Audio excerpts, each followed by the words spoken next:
Okay guys, so a round of applause po for the monkey dance or sayaw ng unggoy. So for the final dance naman po is no longer be a form of an animal dance, rather it is a form of war dance or binabayani dance.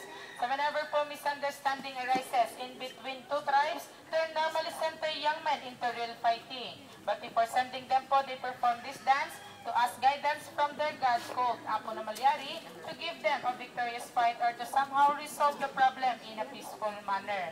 And they do believe that the great dancer will be the great warrior or the great leader of their tribe. So everybody po, war dance or binabayani dance.